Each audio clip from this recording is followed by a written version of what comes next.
All right, and here we go. This is another episode of the Uncivilized Arts podcast. I'm your host, Bundy Hazan, but I go by Bandit Haze in the online space. And today I'm going to be talking about piracy. We're going to be talking about emulation. Emulators. Boy, I can't even talk myself. Damn. No, you're saying it right. Yeah, we're going to be talking about that. And a few things connected to it as well. And of course, as you can see, if you are watching or about to hear, if you are listening, I am joined today by my man, Sweet Bundy. How you doing today, sir? It could always be better. I blame my Indeed. coworkers, as I told you, why I'm sick again, once again. Yeah, man. It's like, just like I was saying before, like, this is actually one of the reasons where because I drive around a lot. And because I drive around a lot, when I'm looking to take a break or if I need to use the toilet, I'll, you look for somewhere you can park in. Typically in London, it's going to be either a McDonald's or one of the big supermarkets or, where they have the car parks and they have a toilet inside and that kind of thing. You get a snack while you're there as well. Anyway, the point is like, I go to a lot of different toilets, so I'm kind of an unofficial expert when it comes to toilets in that respect. And the amount of times I see people do the nastiest things where people don't wash their hands, when they go toilet, or if it's a supermarket, sometimes people do their shopping and bring their shopping into the toilet while they use the toilet, and it's like, bro, you're going to go home and eat that? Like, you know what I mean? Like, nah, you know what I mean? You're going to invite people around your house and serve that to people? Nah. And the thing is, the supermarkets themselves, they do have signs that say, don't bring your food into the toilet. You can leave it with the security or something like that. They have things in place for that, right? But still, people just bring their whole ass shopping. And not even just like little bits, like a whole trolleys of shopping into the toilets and just be doing their business while everyone else is doing their business. And that's all their food is. So yeah, when you talk about getting sick just by, you take all the precautions you can, but it's that one time you touch something that you don't know or somebody, you know what I mean? And bruh, there's some nasty people out there, right? And I know firsthand. Absolutely. Some nasty, and like you saying before, I ain't no germaphobe either. And end of the day, like a little bit of dirt never hurt nobody. But there's levels where it's like, bro, come on, come on. You know what I mean? There's a difference between being a little bit dirty and being just nasty. You know what I mean? Or just being disgusting. Exactly. There's a difference. You know what I'm saying? Exactly. You ain't got to wash your hands every 5 seconds. I ain't saying that, but come on. Come on, wash your hands at least. Use the toilet, you pee all your hands. You might get little pee drops or whatever. You wipe your bum, whatever. Like, wash your hands, man. It's just, that's basic stuff. So yeah, I know.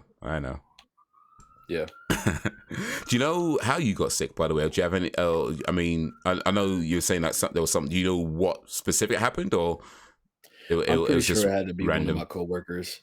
Mm, We share like a lot of equipment. yeah. Um, you know, more that's why it's my priority to try my best to avoid as much as possible to share, the set equipment. I like to Mm, know what's been touched by other people. This way I could go ahead and sanitize as best as I can. But there's some stuff that's supposed to be just yours, right? Nobody else yeah. should really be touching it. And yet you'll still have people grabbing your stuff. They don't care. You have a damn sign saying, do not touch this, and they'll still touch it. And it's not like, oh, they absolutely have to. They have no other option. No, they just do it because they're saying basically, I don't care what the hell you got to Mm, say. I yeah. need something right now. And Yeah. then people get sick. I never got COVID until I got this job.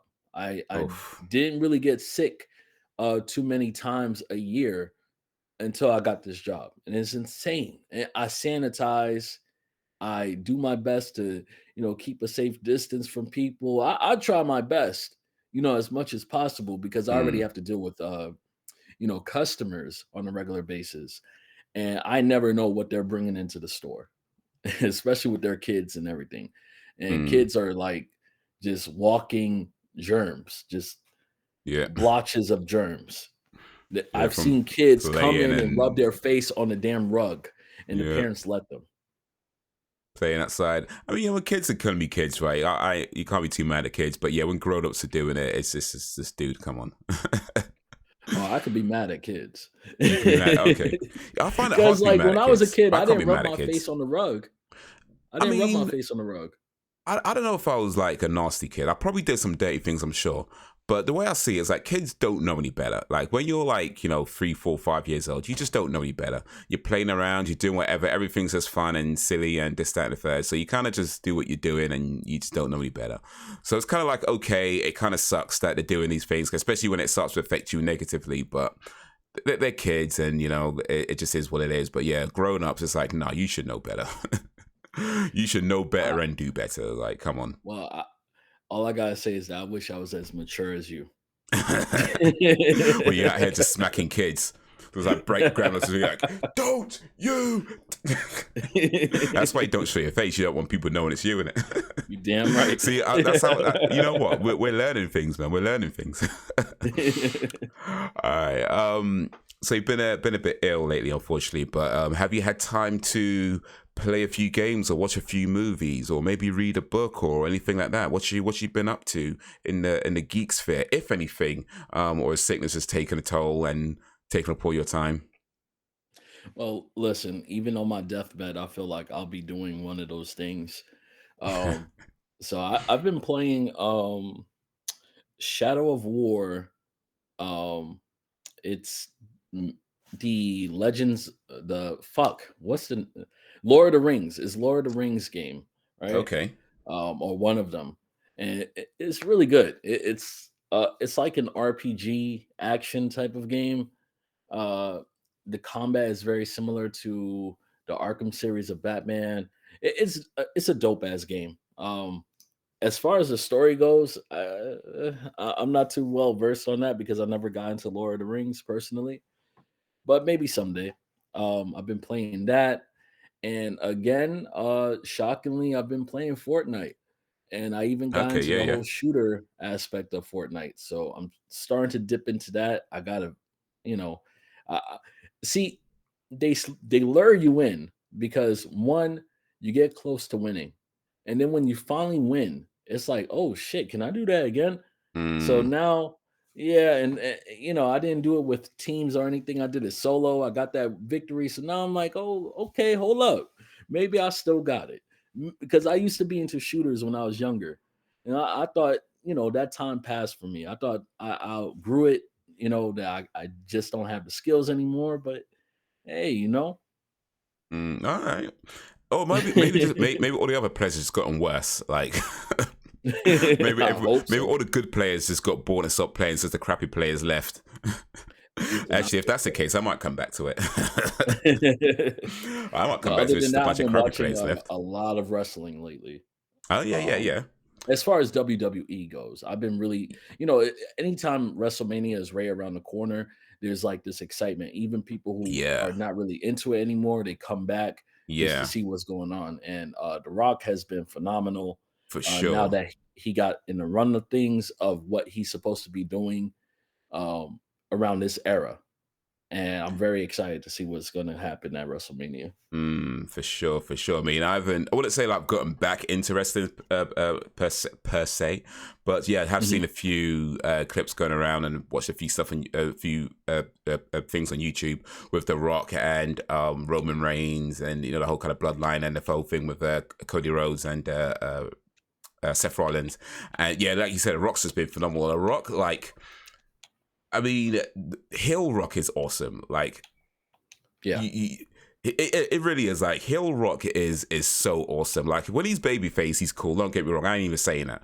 But Hill Rock is just one of the best things because like he's such a when he's Hill, he's a guy that you kind of want to hate because he's so rude and he's cussing you out. You kind of want to hate him, but he does it in such a cool way that you kind of can't. You know what I mean? You can't really like, and he's such a charismatic person. I think just naturally Dwayne Johnson. I mean, I've never met him, but he seems like he's a very naturally charismatic person. So I think part of that kind of plays through where it's like he's saying all these mean things about the crowd and this, that, and the third, or whatever. But so you kind of like, man, how can you say that? But at the same time, it's like, oh, it's The Rock, man, and he's so cool, and so yeah, no, he's just been awesome. So I've seen a few things that he's done, and Yeah, man, like you say, when WrestleMania is coming, it definitely picks up, and boy, they stepped it up a lot this year by the looks of it. Yeah, and it wasn't looking pretty at first, but these guys have been doing this for eons, Mm, so it's like it just takes them a moment sometimes to get in the run of things, and plus they have a lot of great talent around, so it was impossible for them to fuck this up. mm, Um, I always had the belief that they were going to do things the right way, but I will admit I was one of the many people that were afraid when The Rock first came back, and all of a sudden he's like, "Yeah, I'm going to be at WrestleMania. I'm going to get the main event." It's like, what the fuck are we doing here? And if it was a work, I don't think it was a work. I think what they did was it was going to be exactly that, but then they saw the reaction of the people, and that changed a lot. That changed mm. everything, all their plans. Um, because yeah, it was not looking pretty for a moment there. But now we got something even bigger than we had before, and even bigger Yeah. than what was originally planned before they had Rock come back and he wanted to do all what the fuck he wanted to do. That's just my belief. I could be wrong. It could be a work. It could have been a work of the whole damn time.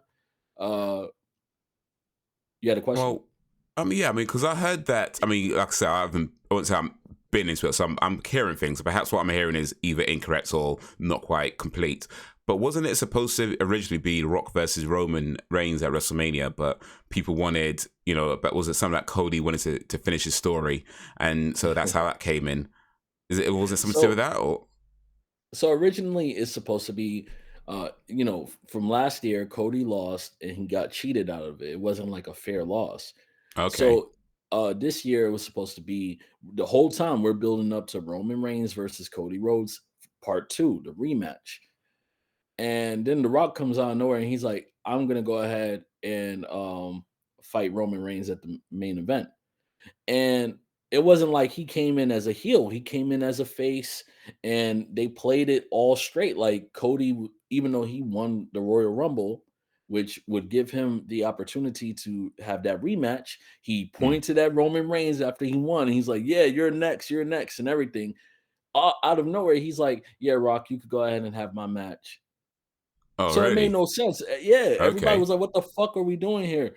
And yeah, it pulls in more money because a lot more people outside of wrestling, they know who The Rock is. Yeah. So we were assuming, yeah, it's just about money. But the outcry of people that have been watching from last year to this year, and even the buildup from last year, right? Ever since Cody returned to WWE, we've Hmm. been watching all that time. You're not going to just come out of nowhere, no matter who you are. You're not gonna just come out of nowhere and take the main event and no build up whatsoever besides like a couple of months at best. Nah, Hmm. no. So the outcry was crazy, and that's what kind of forced Rock to turn into a heel. So Okay. that was dope. Um, but yeah, I feel like now plans are, of course, plans are back to regular where Cody versus Roman, but it seems obvious that The Rock is going to cause Roman Reigns to lose or fail to help him, and that's going to cause those two to feud, and then they'll wrestle at the next WrestleMania. The Yeah. Well, only it's thing that, no, go ahead.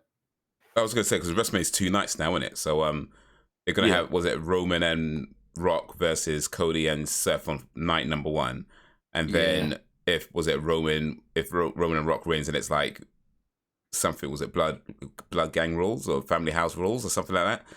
I yeah. can't remember what they Bloodline called it, but rules. bloodline rules. Okay, bloodline rules at the next match for was it Roman and Rhodes.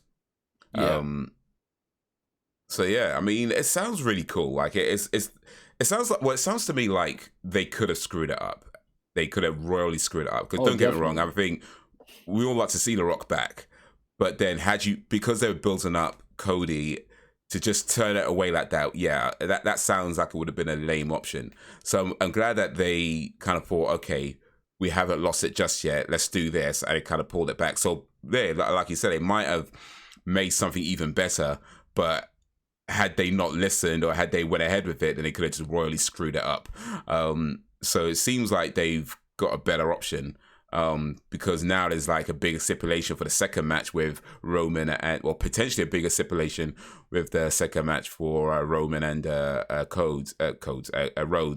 So if it is bloodline rules, and then of course that's a bigger thing for Cody Rhodes to overcome, and that's more anticipation. Can he do it? Can he finish the story? Is it all got to end into, you know what I mean? All that kind of stuff, because that's the thing that really draws you into wrestling. All those anticipations and all those things of can he do it? And you know, of course, we understand what wrestling is. We're not naive to that fact, but it's just how they build a story and how they put play that story out is what draws you in, more so than the wrestling itself. So the wrestling is great, of course, and that's a big part of it, but the everything around it, that is what pulls you in and gets you excited and has you cheering for this guy or cheering for that guy or cheering for this guy but secretly wanting the other guy to win, and all the other emotions that kind of come with it. So I feel like what they're doing right now, at least to my amateur ears that hasn't been paying attention much, seems like the better option, best option, or the best outcome, or the best thing to do, rather, considering what's happened. So yeah, man, I might have to go get that. Was it $9.99 WrestleMania? What's it called? WWE Network thing. It's probably not even $9.99 anymore. It's probably gone up by then. Sure. I think they shut the network down. It's on. Oh Peacock really? Now. Yeah. Oh flipping hell, man! I'm really out the loop. There's no WWE Network no more. They had a good thing going with the network. Granted, I didn't get it all the time, but it was a cool thing to have, I'm don't quote me on it because I'm not entirely sure, but I think it's shut down. I know for sure they're on Peacock. Oh well, we'll see. Because here's the thing: the way to watch like pay-per-views in the UK, there's two ways to watch pay-per-views in the UK. One is so we have a service called Sky, which I guess is the equivalent of things like cable in America. I mean, we do have a cable service as well, but I don't think they exist anymore. If they do, then I'm pretty sure hardly anybody ever uses it. But anyway, Sky is like the big thing where you will get like wrestling and sports and all the big events will go through Sky, right? But to get the pay-per-views from that, you pay, I think it's like £30. Always the last time I checked, so I think it was around £30. It's probably gone up since then as well. As all a while ago. And because of that, the WWE Network was like great because you only paid the £10 for the month, right? And you could have it for the month, and you could watch all the WrestleManias or the other pay-per-views. You could binge watch all the stuff, and for that whole month, and then cancel it and come back to it whenever you want to. So it's definitely a much better option when a network was around. So damn, if they have shut it down, that's a real shame. That's a real shame. But they're doing what they can. If I'm not mistaken, I don't want to talk too much on it because I'm not, like I said, I'm not entirely sure if I remember correctly if they shut it down or not. But I think they're just doing what they can and they're making it work. Things have been good with Peacock, but I don't have the subscription. And it kind of circles back to what the subject is today, piracy and everything. Because to be transparent with you, I don't pay for any of that. Oh yeah, we're gonna be talking about that in a bit. So yeah, that's gonna come up. That's gonna come up. Yeah, I'm just looking at the WWE Network site right now. I don't know. It seems to be okay. I don't know. I'm not clicking on anything, so maybe I don't know. We'll see. Maybe some stuff is moved and some stuff hasn't, but I guess there's something going on with the network. But anyway, we'll figure it out later. But yeah, just to briefly talk about what I've been doing before we get into the main topic. I'm still mostly playing cheap games. I was talking about last time, just playing a bunch of cheap games I found on Steam. So I'm still doing that mostly. But the game that's been taking up most of my time is actually been Grand Theft Auto 4. And Grand Theft Auto 4 came out in 2008. And I played it, I believe, around about that time when it came out. I attempted to play, I should say, around about that time when it came out. I think I played maybe an hour or so, give or take, maybe probably less than that. But I remember feeling very, very bored with that game when I played it. And I put it down and never came back to it. And then in recent I guess, weeks now, maybe about a month-ish ago, give or take, maybe a little more than a month ago. I started playing it again. And again, I kind of felt bored a little bit in the beginning, but I stuck it out a bit longer this time. And it definitely got to a part where I was like, you know what? I'm actually enjoying this game. I'm actually really enjoying this game. Like, Yeah, I I'm mean, really it's digging been this years game. since I played it. You know, like, it's definitely a slow start, in my opinion. Some people might disagree with that, but I felt like the beginning does feel a bit slow in terms of just getting into it. It did feel a bit boring for the first maybe hour or two, Mhm. and then, but yeah, after that, it just kind of felt like, okay, I'm getting into this a bit more. I'm getting into the story a bit more, getting into the characters a bit more, you know, and it felt more like, okay, this is why I play GTA. You know, it felt a bit more like that after a little while. So for me, I felt the first maybe hour, 2 hours. But yeah, if I stick it out after that, I'm still enjoying it. I've got about 10+ hours into it now, maybe 11 hours into it now, and yeah, still enjoying it. Still really looking forward to getting back to it actually. So yeah, it might have taken a while. It might have taken me over 15 years. Was that 15 years? Yeah, more than 15 years. But yeah, well, I'm finally getting into Grand Theft Auto 4, so that's been most of my gaming, Grand Theft Auto 4. And the other thing I've been doing is just watching shows on Netflix. But the thing is, so I'm learning French, right? Okay. And trying to learn to speak French. Je suis parle français très petit, très petit. I'm sure I said that wrong because I'm struggling with things like grammar and stuff. But one of the things I've been doing to help get used to learning French is using Netflix. And shout out to Netflix, by the way, because I know they're not the only platform, but they may be one of the biggest platforms that does this, where especially with like the Netflix own shows, like, you know, the shows that Netflix make themselves, there's like a million different language options, right? So I'm rewatching Cobra Kai in French right now. Yeah. And so I changed the speaking language to French, and I put the English subtitles on the bottom so I'm not too lost. And then they've just got shows that are in French anyway. Like they're like worldwide Netflix. So they've got shows that they make that's in French. And there's a show called Lupin, or Lupin to say it properly, really. That's recorded in French, and you can put the English subtitles on underneath. So yeah, that's actually been helping. It's been helping getting used to hearing French and picking out some of the words and maybe learning a few words as well. And I mean, I don't know if you can learn to speak French by just watching Netflix videos. I'm sure I don't know if you can do that, but it's definitely a help along with the Rosetta Stone that I'm using mainly to learn the language. So yeah. In fact, speaking of learning French, you were talking about was it Duolingo on Twitter? Are you learning a language Yeah. as well?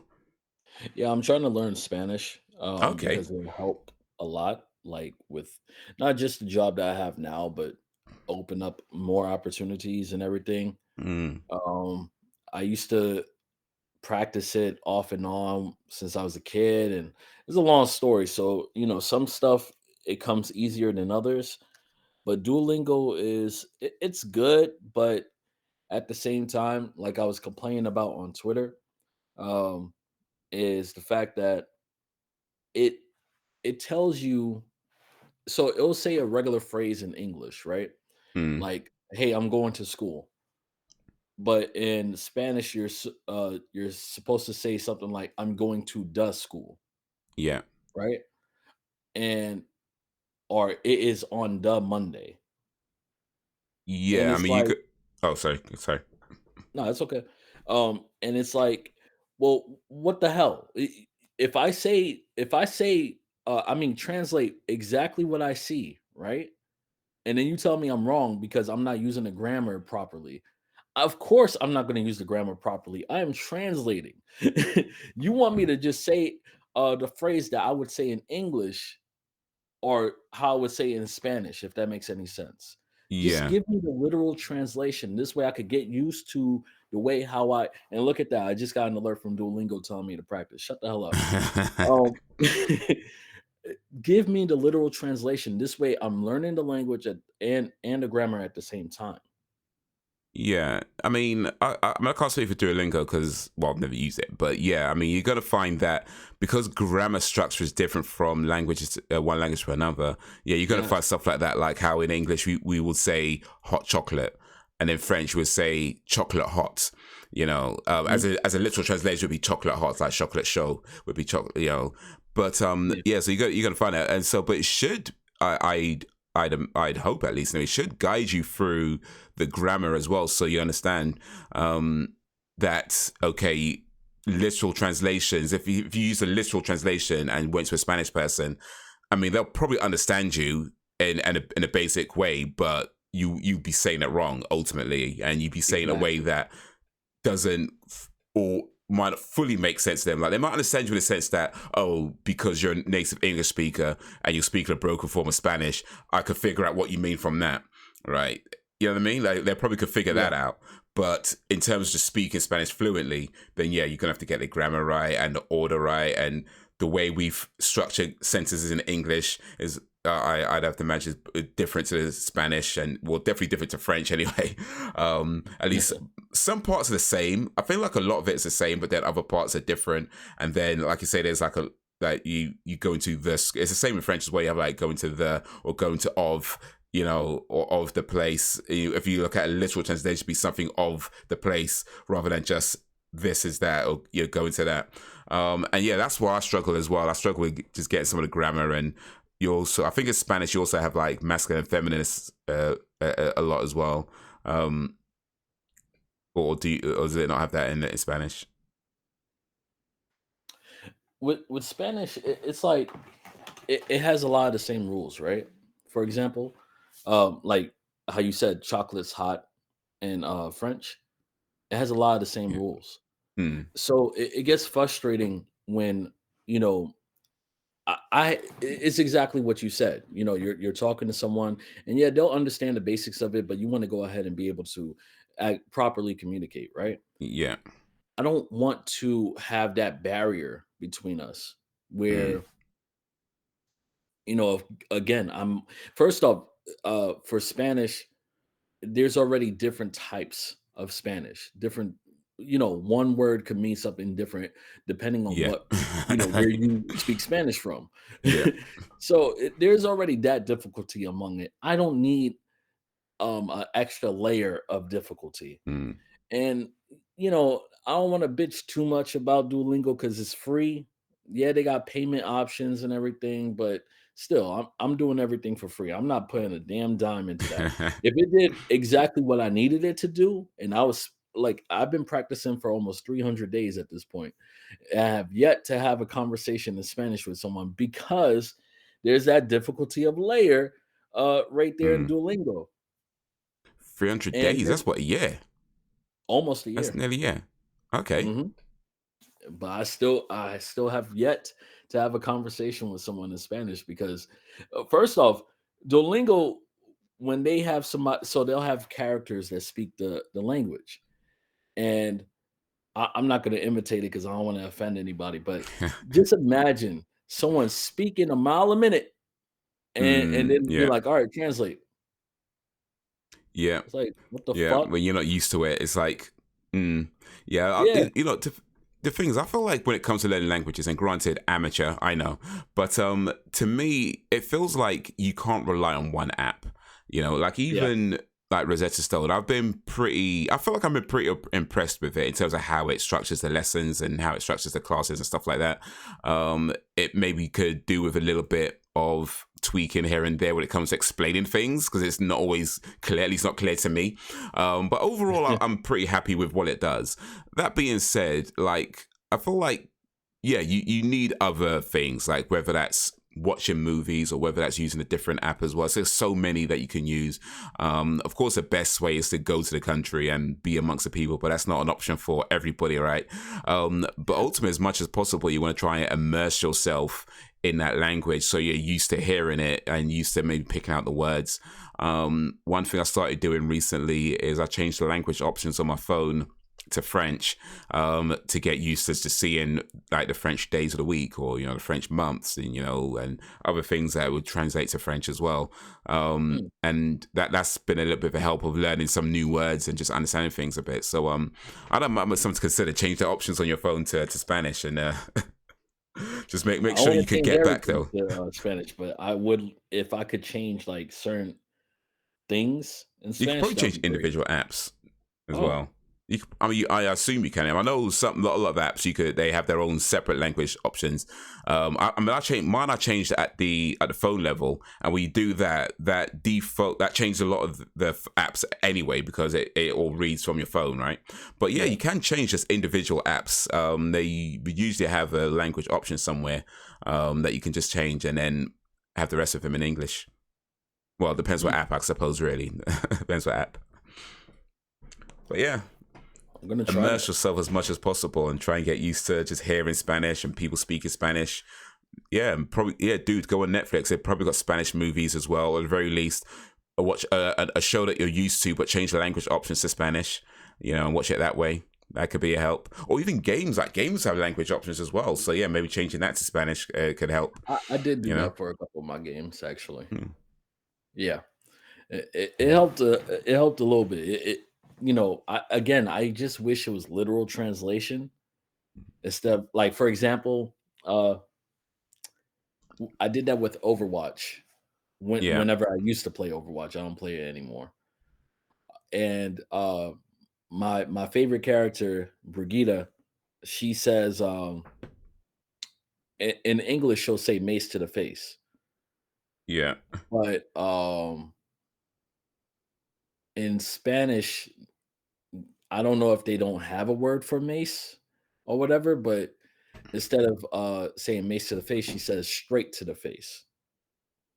Okay. So it's like the closest. Yeah. Exactly. And it's like I just want that literal translation. That's all. So it's easier to learn it because otherwise, um, I mean, in this case, it's obvious. Directo. What if I thought directo meant mace? Now I'm looking like a jackass. I'm going not to say that I'm going to be using the word mace in Yeah. a casual conversation, but still. You might hear it and think they're talking about, hey, why do they want to hit me? They're just tell you to go straight, and you go, I just asked for directions. Why do you want to hit me? Yeah, no, I get that. I get that. But yeah, it could be that. But I think to be fair, that could be difficult with any language because, like you say, they don't always have a word for certain things that we might have a word for. Just like we might not have words for things they have words for. So literal translations aren't always possible. Which Mhm. is why sometimes, in fact, with games when they get made in Japan and they convert it to English, it could take a while because it can't always be just a literal translation. They have to think of like, well, what does this actually mean in English speaking countries, and what it might mean in Japan. We translate literally could be like a completely different thing because we have a completely different context for that thing. Yeah. So rather than doing literal translation, they have like a localization as to this is the equivalent of what that thing is, and that's why it takes a while. You can't always just translate because things mean different things in different parts of the world and have different connotations and different contexts. So and yeah, or words just don't exist. Sometimes words just don't Yeah. exist. So yeah, I think you're probably going to have that issue with a lot of the language learning. It might be best to just get a tutor. Actually, I know you said you don't want to pay for it, but it might be best to just hire a tutor. You I get might have tutors for to. quite cheap actually. I might They're have not to. they're not always so expensive. Sorry, just misplaced something. We're good now though. We're good. But yeah, that's what we've been up to. So I reckon we should start talking about the main topic. You mentioned about piracy before, so yeah, we're gonna be talking about video game. Well, I guess piracy in general, really. But there has been a whole thing with Yuzu versus Nintendo in recent weeks, or at least recent weeks at time of recording. It's probably a little bit older news by the time the video goes out. But still, piracy, emulators, emulation, and this whole thing is it's a big topic. It has been a big topic for a while. And the whole thing with Yuzu and Nintendo kind of brought it back into the forefront recently, so we're going to talk a little bit about that. But just before we get into that stuff, though, like I mean, you mentioned yourself. So what's your general thoughts on piracy and that whole thing? Honestly, it depends, right? Like for me, I don't believe that people should just go ahead and just steal crap, just to steal crap. And of course, we're Mm. not talking about like going to the store and just snatching something. We're talking about like downloading the game for free. Like for example, Baldur's Gate 3. I feel like it should get every bought legitimate buy for anybody that plays the game. I don't want anybody just, downloading the game and they're playing it for free or whatever, because that does hurt. If you Mm, go ahead and think about it like individually, it's not going to really matter to the grand scheme. They're still going to make their money, but still, um, you are doing that. If you're able to do that and you're able to do it easily, someone else is able to do that, and so on and mm, so forth. So it does matter. It does. It's just a tired old excuse that we've been using since we were kids. Um, Even with like music, for example, that it does add up, and that's why there's such a strong, mm, fight when it comes to DMCA, when it comes to the music industry and everything, cracking down on what you could play, muting your the music that you play on stream. I remember one time, um, when I was a kid, I was watching a movie with one of my friends online, and it was just me and them. We weren't on a a site like Twitch or anything. And because I happen to have a Prince song playing in the background, I actually got an email saying, "Hey, you're not supposed to be doing blah blah blah," giving me like a little warning, a little slap on the wrist almost. And mm, it's like, what the fuck? So there's that reaction, there's that overbearing reaction from these companies because they've been abused. Their pockets have been abused by all the amount of music that you could take. And I gotta admit, I was one of those people. Um, mm. so it comes off Napster.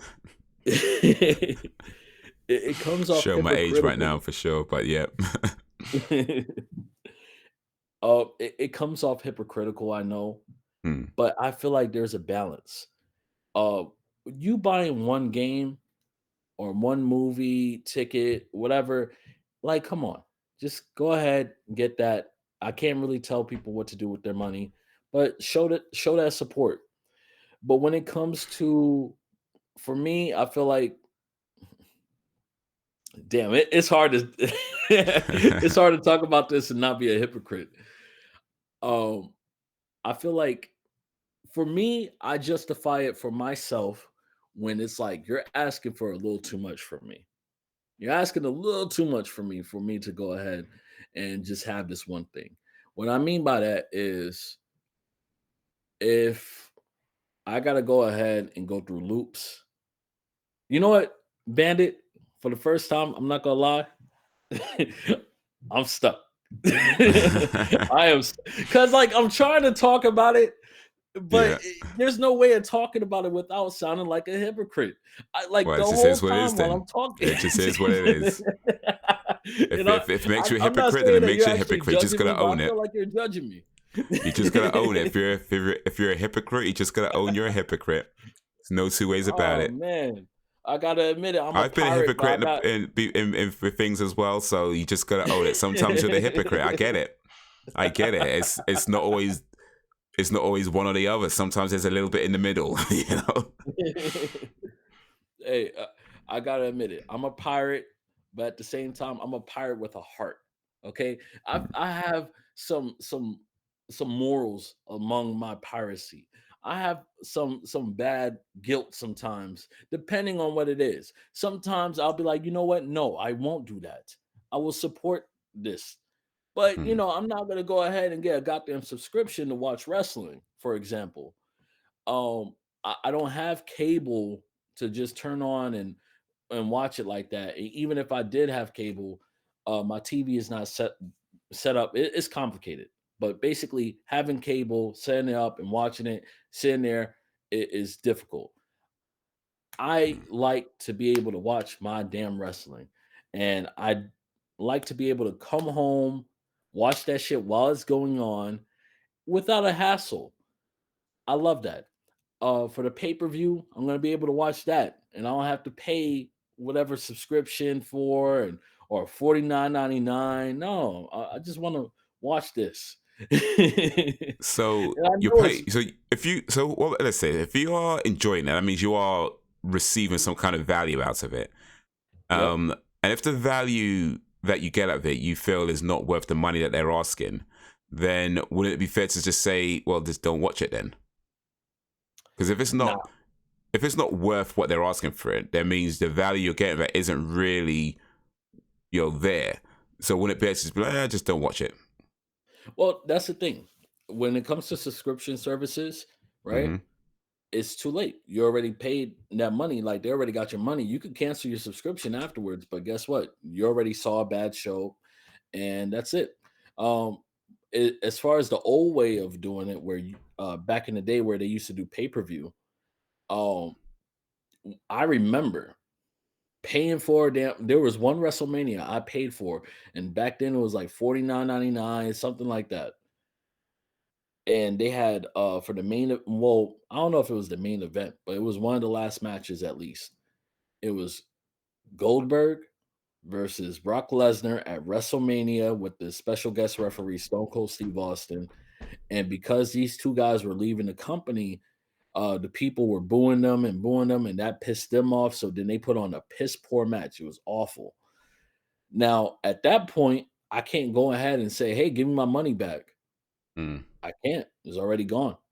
Um, and I already watched, you know, a big portion of the show. I don't even think that would matter, but still. So at that point, your money is gone. And even nowadays, yeah, it's not as much money, but subscription services, that money is gone. So yeah, I mean, there's no way of like saying, all right, well, I didn't like this, so I want my money back. Now, for games, you can do that for sure if you didn't pay enough. I mean, play long enough. I've Yeah, if done you that like with Steam Steam. do that, and then I think some of the others do that now as well, where you can get your money back after within a certain amount of time or something. Yeah. Well, Sony is a little more complicated. Uh, Sony says as long as you didn't download the game, you can refund it. Okay. However, they had an issue with Cyberpunk when it first came out, and Right. Cyberpunk, Yeah. yeah, Game was broke. it Game was was just broke. on its ass. So I got my refund, even though I downloaded the game. I didn't play it, but I downloaded the game and everything. I got my refund, and a whole lot of people got their refunds. Mm. Anybody that asked for a refund got their refund back then. Yeah, So I think they it's kind of had to, and they took completely up the store for a while as well. It was is that bad? Is that bro? When Sony start taking things off the yeah, store, it's like mm yeah. mm. They took it off the store. They're like, nah, come on. Absolutely. Okay, yeah. No, I get that. I get that. I mean, I think that's one of the biggest things as well, because like when you pay to watch a movie, but pay to play a game, back in the before refund days of gaming, or pay for anything. Like ideally, you want something that you enjoy or something that you get something from, and the reality is that's not always the case. You once you paid your money, like you say, you just paid your money, you just get what you get, and you may get Yeah. something that absolutely sucks, that has no meaning, valueless, and just meant nothing to you. The way I look at it is that like you don't pay for a good movie. Like when you go to the cinema, you don't pay to watch a good movie. Or when you buy a game, you don't pay to play a good game. When you buy a book, you don't pay to read a good book. When you buy an album, if people still buy albums, you don't pay to listen to a good album. You're just paying for the product itself. Whether you like it or not is irrelevant. You're paying for the product, and that's how Yep. I've kind of think about it. Like, so the fact that I didn't like it, yeah, that sucks. I didn't like it, but ultimately I got what I paid for. I wasn't ripped off. I wasn't blah blah blah. It's just is what it is, and it just sucks. Next time I won't buy that artist, or next time I won't buy that the part two of that movie or the part two of that game.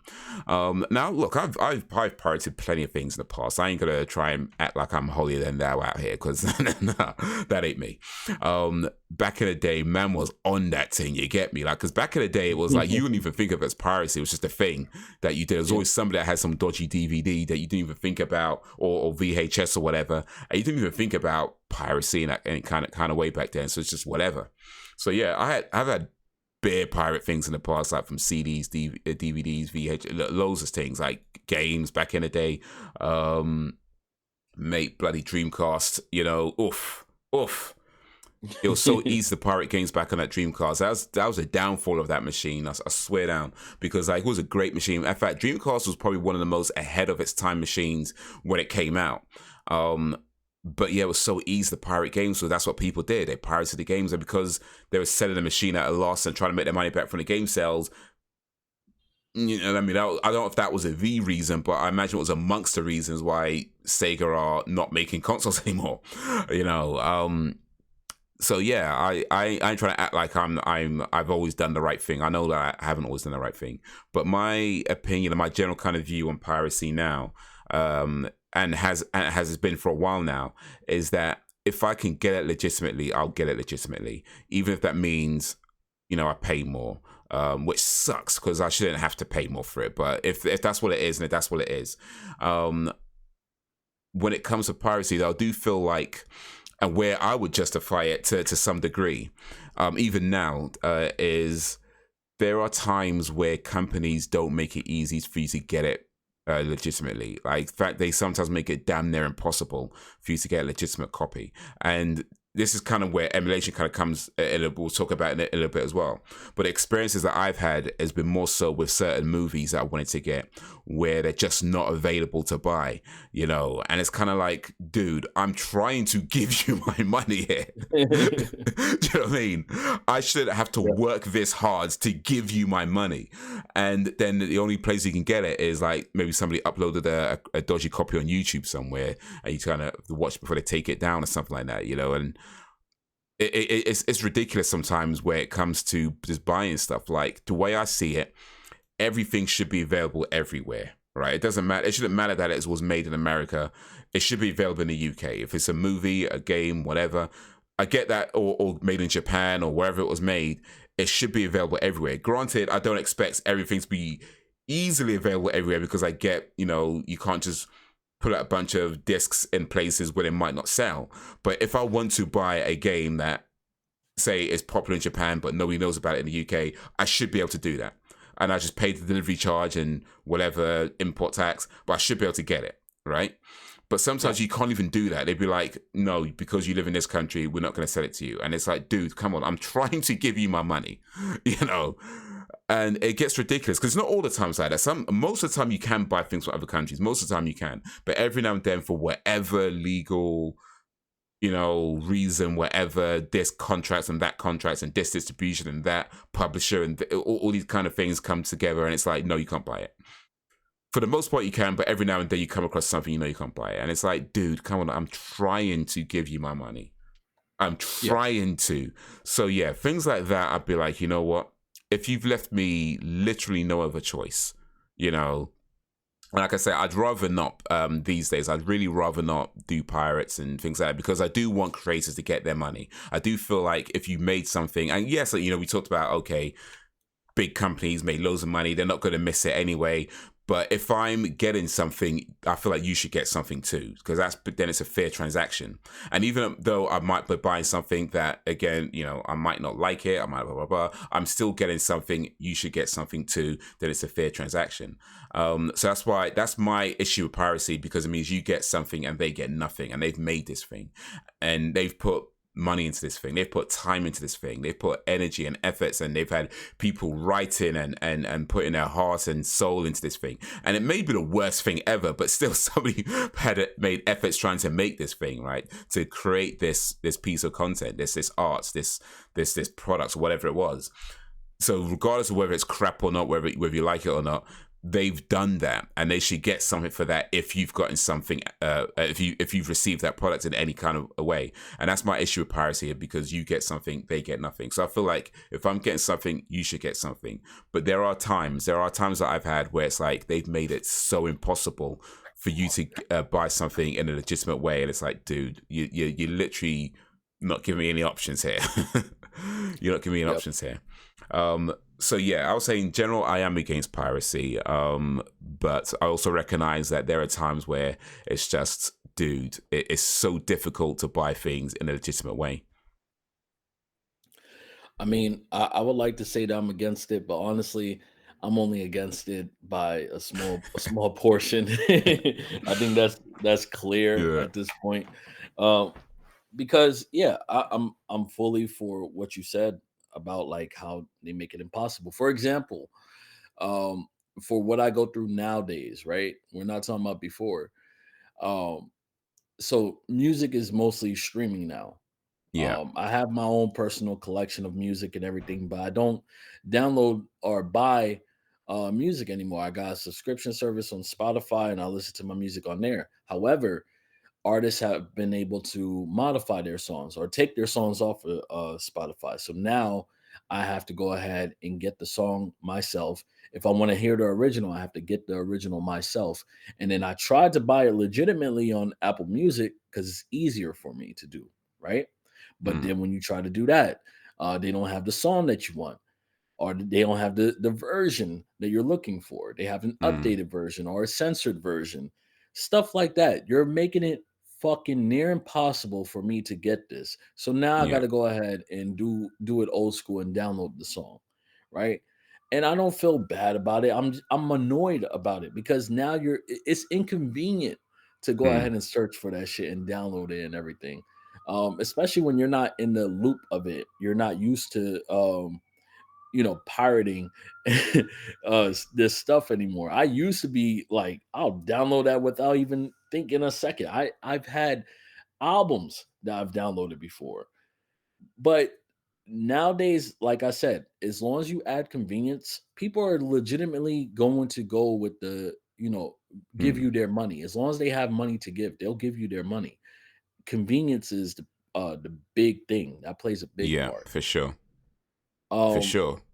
I mean, that's yeah. one of the things with Napster. Like when Napster went legit, and then Apple kind of started doing their thing with music as well. And it seemed like, well, why Mhm. would you pay for that when you could just download for free for all these? And yeah, people did because, like you say, it was convenient. And at the time, maybe not so much now, but at the time, they were reasonably priced for the music. So yeah, you make it convenient, you make it reasonably priced, and yeah, you find that people do it. So yeah, I think there's real life examples of that. Yeah. And as far as like games and everything, I feel like this. I'm against piracy when it comes to games. However, I'm all for it when you make it near impossible. For example, um GTA, right? Grand Theft Auto 3, San Andreas, and Vice City. They recently had remasters. Yeah. And what they did was they took off originally you could play the original game on these new, not new consoles, but like newer generation from before, cuz we're talking about the PS2 era when they first came out versus the re-release or whatever on like the Xbox 360 or PS3 or Mm, PS4, whatever. They took them off the market so they could bring out the remastered version. Now the remastered version not only has piss poor graphics in comparison because of all these technical issues, but a lot of music has been changed because of licensing issues, and there's glitches and everything. You're forcing me to play this mediocre version of the game when I just want to play the original. In mm, fact, I have the original still downloaded on my Xbox 360. However, Xbox they did some kind of update because they got rid of the fucking Xbox 360 store, the marketplace for the Xbox 360. And I know for at least one of my games, they caused me to lose data from that I've been accumulating off and on for 10 years. oof, Just mate. gone, just vanished. And that was so disheartening. Like you would have thought I had a pet and my pet finally died. That's how it felt. And it's not Mm, even me being dramatic. It's think about the time that you put into that, and it's just gone. Not and that was my legitimate money, by the way. It wasn't me doing something crooked or anything. No, you decided to do something. You didn't prepare for it properly. You didn't let us know how to go ahead and handle these situations. And now you don't even have a solution for it nor a compensation. I get fucked over. mm, So if I had that on my computer, so let's say if I had said, all right, you know what, I'm just gonna download that shit to my computer and play on my computer instead of continuing to play on my 360 where I have it and setting that old thing up, I would have still had all my stuff. And it would have been easier to recover anything that may have been deleted. Because you could go ahead and do a recovery option with your PC and everything, for example. mm, These guys, a lot of these companies, they say fuck you. They don't really think about it. And then when you do something crooked, They're looking at you like, how dare you? Yeah. Yeah. Yeah, and that's the frustration of it as well, because like, I mean, I did play a little bit of San Andreas back in the day. I didn't complete it. I actually got bored of that as well back in the day. And yeah, like now it's not available, which sucks. Or now the original version is not available, which sucks, because if I wanted to be like, you know what, okay, cool. It's I don't have an issue with a remaster. I don't have an issue with them changing some of the songs if there's licensing issues, and it just is what it is. There's not much you can do about that. But at the same time, I should be able to have access to that original version. You know, Yeah. I should be able to, like, you know what, it's cool that you got this new version now. Fine, maybe I'll play that one day, but I want to play this original one, and I should have access to that, because that's something that was made, that was put out into the world. You know, it's like, even with like Star Wars, like people complain about how Star Wars gets updated all the time, right? But even with Mhm. Star Wars, you can still get the original versions. Like even with that, and you know, they'll have like all kinds of different editions of the same damn movie. That's got a million different versions of the same movie, but you can still get the original version. And Yeah. that's how I kind of look at it. It should be like that. Like, make as many versions as you want to, as you need to. I get it. There's legal this and legal that, and things that we're just not privy to as consumers.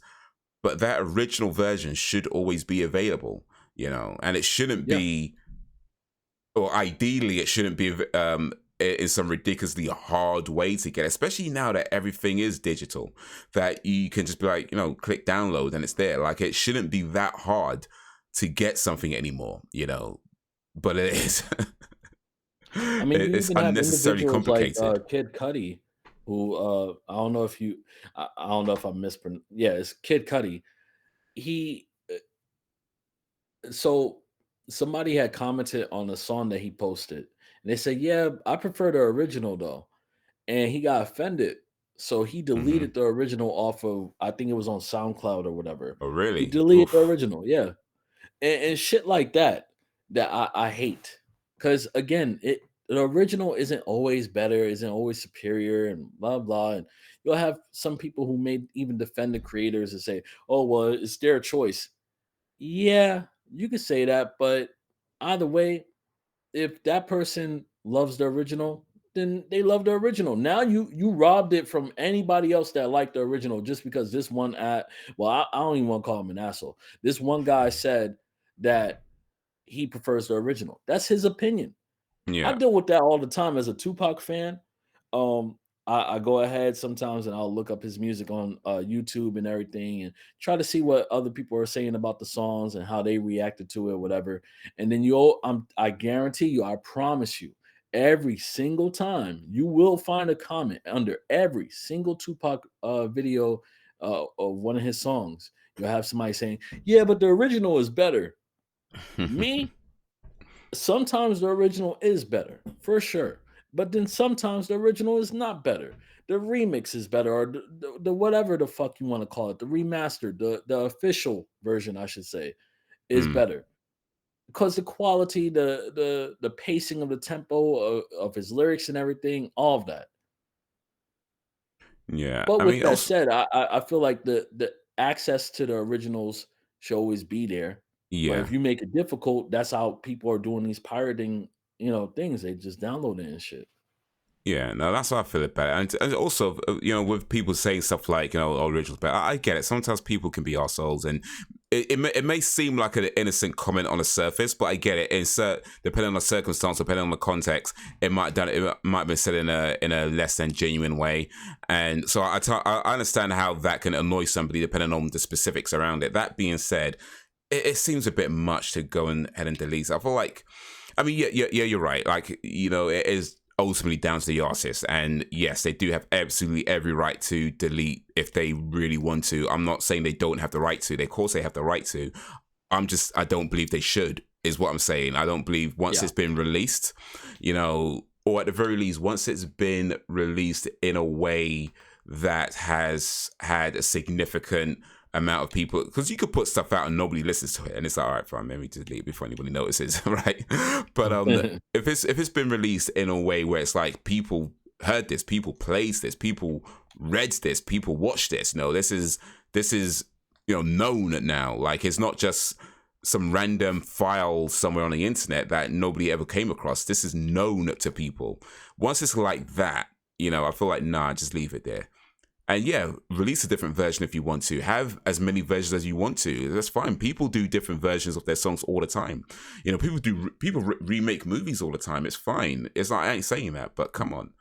Have that original version available, in a way that people can have access to. That's not super complicated, unnecessarily complicated, because like you say, yeah, then it brings rise to piracy. And then people are like, oh yeah, people are pirating and we're losing money. You're losing money because you're not selling it. You know what I mean? You're losing money because you're not selling it. The piracy has nothing to do with it anymore. You're not selling it in a way that people can buy it. So yeah, no, I get that. But yeah, I also feel like that's where with games specifically, where emulation comes in. Now, emulation itself isn't illegal, right? And for anybody who might not know, emulating games is not illegal. However, let's keep it real. A lot of times people use them for illegal ways. So the legality around it, and by the way, the specific laws might vary from one country to another, but this is generally how the law goes. And I believe most parts of the world, but maybe a lawyer could correct me if I'm wrong on that. But the general rule around emulation is that if you own a game, let's say a Super NES game, you can make a copy of that game as a ROM file and put it on your computer and use an emulator to play it on your computer because you own an original copy of that game. What you can't do is upload that ROM to the internet. That's illegal. And also downloading those ROMs from the internet is also illegal. So you can make your own ROMs, your own copies of the games, but you can't upload them for other people to download, and you can't download them from sites that distribute them. So the emulation itself is fine. It's more how they tend to get used, right? But even with that, like we said before, there's certain games that just aren't available to get anymore. Especially some of these older games from like the 80s, from the Commodore 64s, NES days, and even Super NES days. Some games are just not available anymore. And it's like you might be looking even on scouring at eBay and sites like that, and there's nobody selling them. So it's kind of like, okay, if I wanted to play a game from 1980 that wasn't very popular at the time, so it didn't sell very many copies, so 30, 40 years later, nobody's really thinking about it. But I'm like, that game looks kind of interesting from 1983. Let me see if I can get it somewhere. Nobody's selling it on eBay. Nobody's selling it on Amazon. Nobody's selling it on anywhere. It's like, you're looking around if in auctions, you got nobody's selling it, and the only place you can find it is a ROM site. And it's like, well, I don't have a copy of that game to download it legally. What do I do? Do I just not play it? Because that sucks. And I know I said before about if something's not worth it, but I mean, you should leave it alone. And there is truth to that. If you can't afford something, or if you don't think something is worth the money or whatever, there's a point of me that just says, okay, maybe I should just leave it alone. But when it's like, no, I can afford it, you're just not selling it to me. I feel like it's a different thing. It's like, I can afford it. I'm willing to pay the money.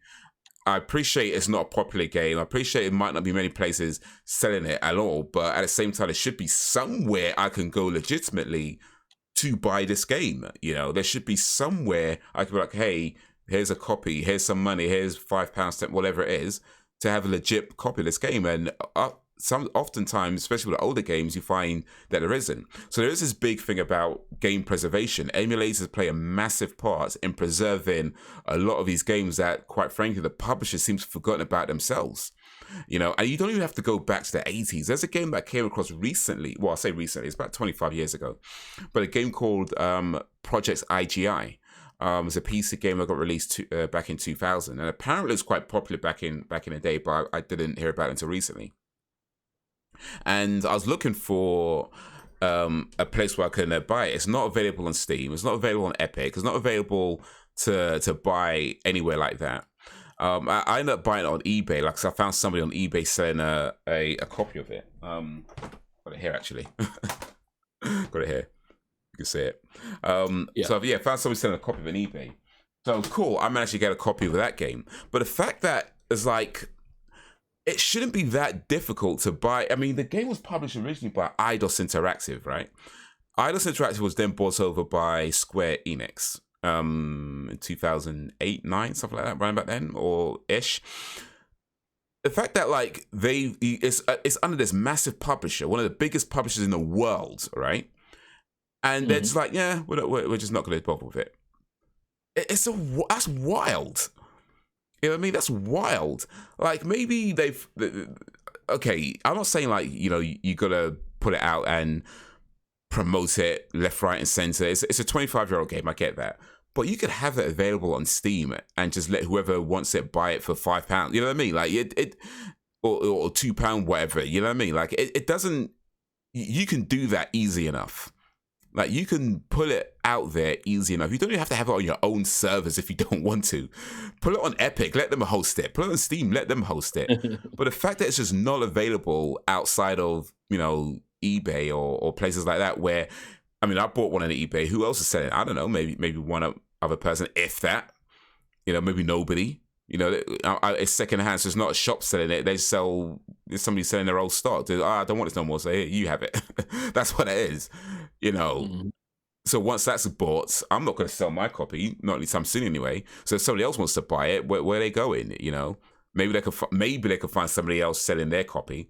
But what happens when nobody wants to sell their copies? You know what I mean? What happens then? It's like it's just not available and that's the ridiculousness of it.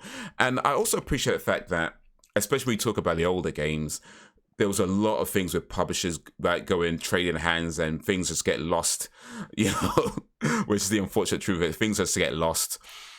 But by now, surely there's got to be a way we could be like, all right, let's clean this up. And let's have these games available somewhere where people can buy them or experience them in a legitimate way. Either that or just say, look, make downloading ROMs legal. You know what I mean? Just make downloading ROMs legal. Don't be prosecuting people for downloading or uploading ROMs if the publishers of these games themselves aren't doing anything with them. Because that to me is ridiculous. It is. That is absolutely ridiculous. When the publishers of these games aren't doing anything with them themselves, but then it's illegal to download it from a ROM site. Yeah, that's nonsense to me. It is. I feel like a lot of these people are just out of touch, and it's all about money. The people who are suing, the people who are making these rules and everything, they're out of touch, and there's a disconnect between them and the consumers, the people who play these games, the people who love these games, the Mm, people who will talk about these games. Uh, and when you have that disconnect, there's a lot of miscommunication going on, and that's why you got people feeling like they have to sue and do whatever the hell they're doing. And it doesn't even have to go that route, honestly. Um, Again, no matter what you have, people are going to take advantage of it. People are going to go ahead and take money from it. And yeah, you could take measurements to prevent that, but when you become overbearing or you're going over the line and taking it kind of crazy, it's like, all right, relax. For example, with mm. with Netflix with the password sharing shit. Surprisingly it worked out in their favor. But that's because people are weird. Uh, people will say, I remember when they first said, okay, if you share your password, uh, no, you're not allowed to share your password anymore. And if you do, your account will get banned or some shit like that. You had to do something in order to share your password legitimately, Yeah, right? pay for the family pack or Oh, something. yeah. And their subscriptions actually went up. Even though everybody was like, "No, we're done with Netflix." I Mm. was done with Netflix when they kept increasing their prices. So I haven't had Netflix in years. Um, and also because I could, anything that I wanted to watch, I could find. Like Well, yeah, yeah. but that's not to There's say that I don't pay for there. anything. Mm, For example, like I'm almost done watching the Succession, and I've been watching that off the app. I haven't been pirating that. I've actually, legitimately been watching it legally. So, um, with that said, it's like again convenience. It's convenient for me to go ahead and I got this. So I got this channel mainly for one of my tenants, right? The HBO subscription. And it comes with the app that Hmm. I can use, right? And it has all these shows that I love watching, like Oz, The Wire, Sopranos, all the old shows, Kirby Enthusiasm, and so on and so forth, right? So it's convenient, it's beneficial to me, and there's more stuff that I probably wouldn't even check out otherwise. I could watch it while I'm at work, I could watch it while I'm at home, whatever. Um, but Netflix was like, "Hey, we're gonna start adding commercials to your shit. You gotta pay more if you want to get rid of the commercials." And Mm. mind you, we're also gonna increase the prices for everything that you have, regardless of what you get. It's like, what the fuck? Um, you could raise things by just a dollar or two, and for a lot of people, we're gonna question it. In the grand scheme, it doesn't really matter too much. Everything does add up, but it's the fact that, do you really need that extra dollar? Do you?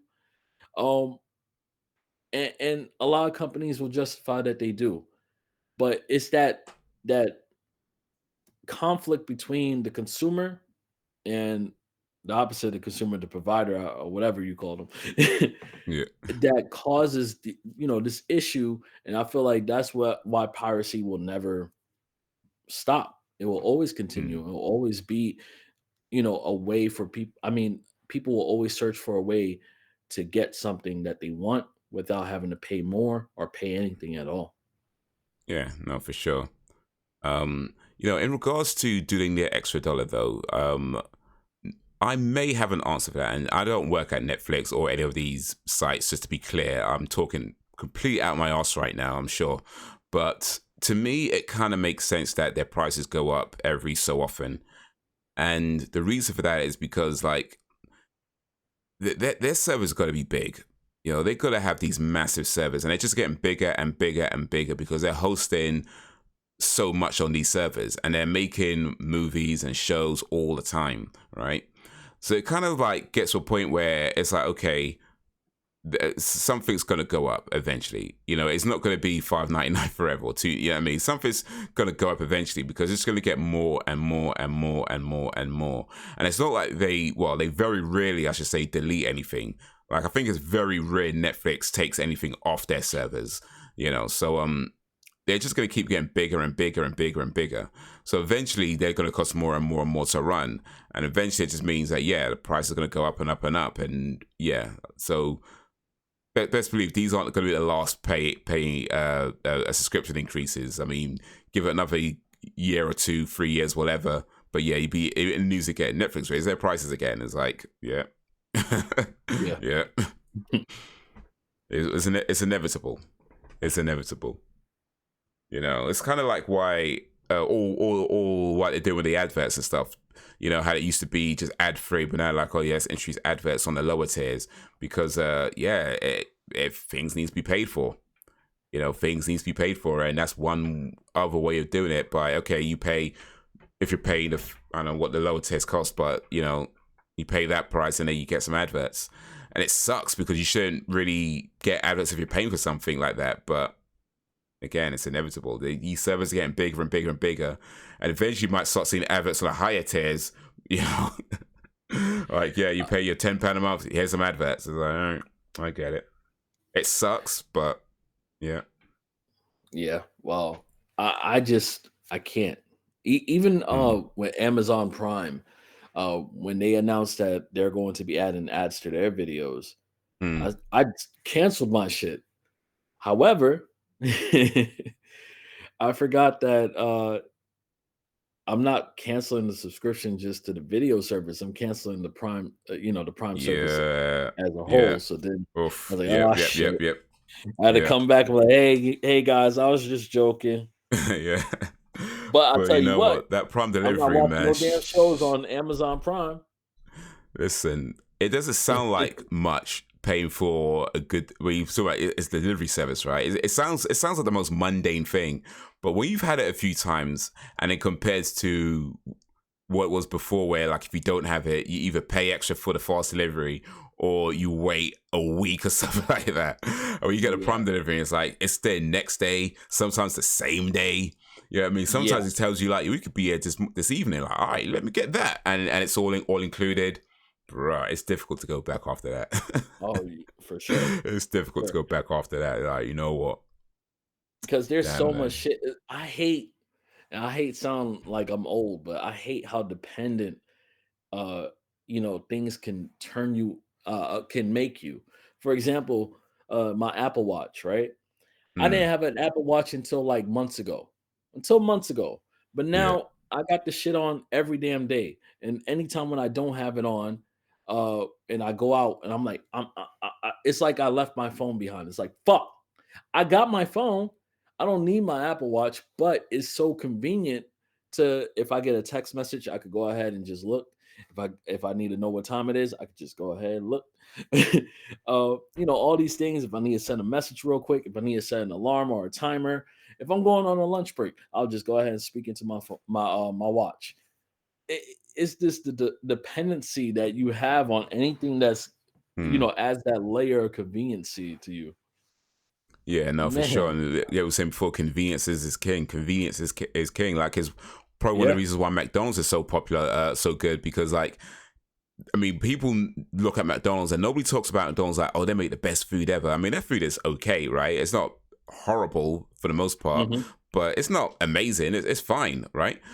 But think about how popular they are compared to other places that serve much better quality food. It's convenient, it's cheap, and it's convenient, and Yep.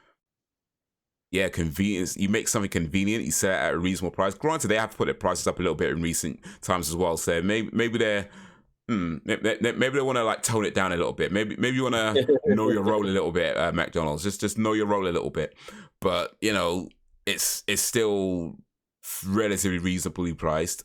But it's just so convenient, and Yeah. sometimes it's that, or yeah, you could go somewhere else to get something better, but it's right there. It's right there. So yeah, I get it, man. Convenience is king. Convenience is king. Um, Yeah, I think you but just, sold me. that's what I'm here for, man. Well, kind of. But yeah, with that, I mean, we talked a little bit sort of at piracy and emulators. Let's talk a little bit more just about Yuzu itself. Now, Yuzu was an emulator that no longer exists.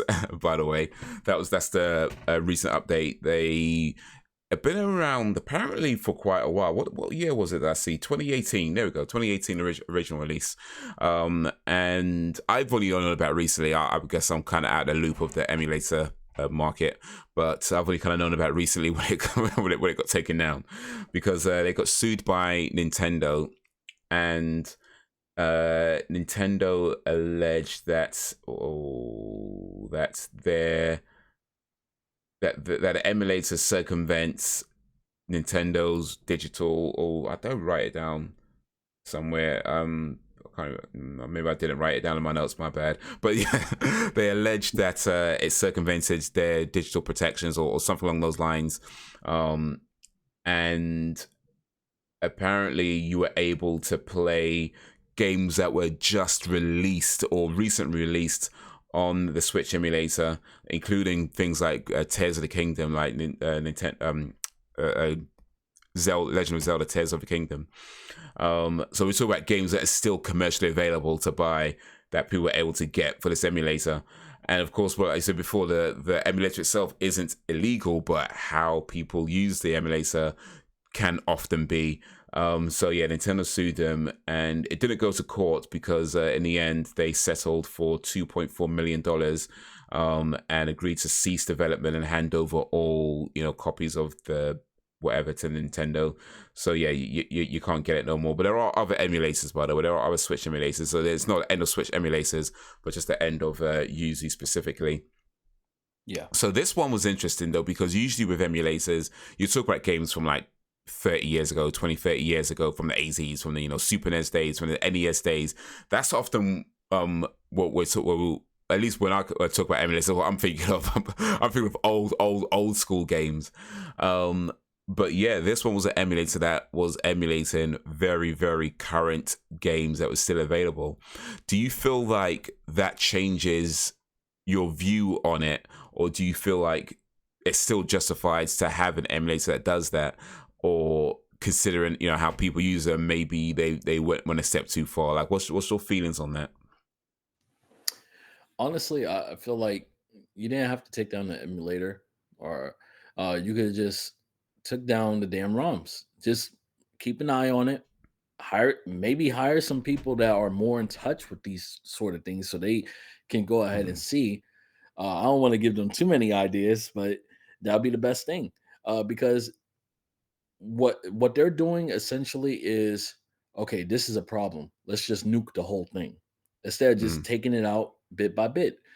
Um, the latter involves more work, but hey, it's better than it's just more fair.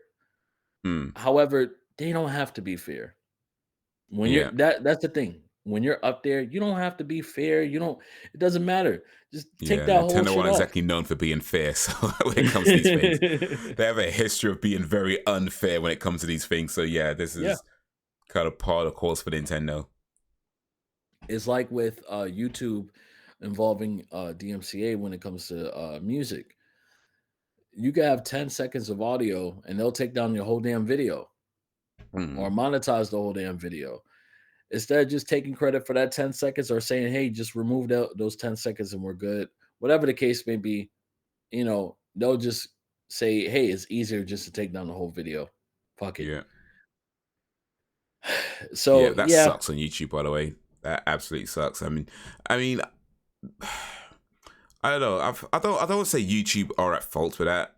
I'm sure there's like all kinds of legal things no, out it's there. not YouTube. It's You know, completely the music industry or yeah. whatever they're classified as is those people. But yeah, it just sucks. Like when it comes, like you say, it could be just be a case of saying, "Hey, look, you got 10 seconds of our song. If it, we're just gonna take like a little bit of the ad revenue or whatever it is." Or, but yeah, like I say, they take the whole damn song, or they make it that you can't watch it in certain countries, and it's like the whole, not just that 10 seconds, but the whole video, and it's like, bro, come on. So now you got to deal with like, okay, do I let this slide, or do I go back and edit the video? Do I do this? And sometimes it's a video that's been up for a while before that happens, so that's a whole long thing in itself, you know. So yeah, Yeah. yeah, that sucks. That sucks. And for me, it's like a lot of times I'm not even care about the whole ad revenue thing. I mean, don't get me wrong. Of course, I want to make money too, but it's like it's whatever, right? But then when it's like just the fact that they're so heavy handed with their approach, and it just makes the whole thing frustrating to deal with. Hmm. But You know, oh, no, go sorry, no, ahead. carry on. No, go ahead. All right, and I was just gonna say that I feel like in this case with Nintendo and Yuzu, I agree with what you said that what they should have done is maybe just take down the ROMs, or that kind of thing, or sue the people who are uploading the ROMs. I'm not sure if Yuzu themselves were uploading ROMs themselves. I don't think they were, or at least not that I can tell. But maybe someone could correct me on that if I'm wrong. But yeah, maybe sue the people who are uploading the ROMs and that kind of thing. But that being said, I can't be too mad at Nintendo for taking this approach. It sucks that they took that approach. Don't get me wrong. Like, I agree with what you said, but I can't be too mad at Nintendo for taking this approach, because although, yes, there are better options, it's also a case where it's like, it's so close to things that are being released now. Like, you're talking about games that just got released and already being played illegally by potentially hundreds of thousands, maybe even more than that, people. Silly enough for Nintendo to take notice, right? you know, um, so it can't be like 1-2 people we're talking about. I'm sure I don't know the numbers, but I imagine it's substantial. Even though, to be fair, Nintendo probably would take action if it was just one person. They're like that. They'd probably do it anyway. But yeah, I can't be too mad at them for taking this approach. Just because like it's the potential impact on their business is huge. if we talk about games from the NES era, and if they took the same approach, then I'd be like, nah, screw you, Nintendo. Like that's way too much, because they're barely doing anything with a lot of the games from the NES era. Like I know they got the whole Nintendo Online service, but that doesn't have all the games from the NES era. Or the SNES era. It has like maybe some of the more popular games for sure, but the more obscure games, the ones that weren't so popular, good luck finding those there, right? So like, it's like I was saying before, like people don't make these things easy. Like they oftentimes make them very hard to get. Sure, I can get Mario, I can get Metroid, and all these popular games. But what if I wanted to play something that wasn't so popular back then?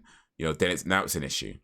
But yeah, games that are still being sold in the shops like now. Yeah, I do kind of feel like, you know what, maybe it took a step too far. I mean, the idea of being able to play Switch games on your PC or on your Steam Deck or whatever, that's cool. I like the idea. I like the Switch, don't get me wrong, but I also like the idea of being able to play my games wherever I want to play them. So that in itself is cool. But it's just the fact that these games are still available, and it's so easy for people to upload their ROMs and then download them, and I don't know if they're called ROMs for the Switch, but whatever they're called, upload their files and people can download them. And even though that's the illegal bit, and that's the bit that, as far as I'm aware, and again, someone could correct me if I'm wrong on this, I don't think Yuzu themselves were doing that bit specifically, but they had a software that enables it. And because that's the popular one, there are other emulators, but that was the popular one. I get it. You go for the one, you go for the head of the snake, so to speak, and it makes other people kind of take a step back and be like, you know what? It's not going to end emulation. It's not going to end Switch emulation, I'm sure. There's still Switch emulation going on. There's still people making Switch emulators, but you best believe they're going to be thinking very carefully about how they put those emulators out, because I'm sure not everybody has $2.4 million to give to Nintendo. You know what I mean? So, I mean, I get it. It doesn't matter how hard they smack down on people. There's always going to be a replacement. Oh, no yeah, matter for sure. what.